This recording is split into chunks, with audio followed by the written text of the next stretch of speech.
ఎండల్లో నా మండుతూ ఉన్న నీడను మనకిచ్చి వానల్లో నా తానే తడిసి గొడుగుతుందండి.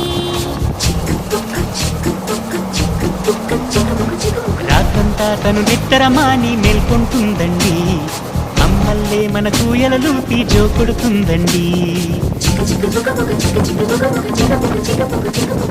సెలవులు తనకు వద్దంటూ స్నేహితులను మనకందిస్తూ అందరి భారం మోసేస్తూ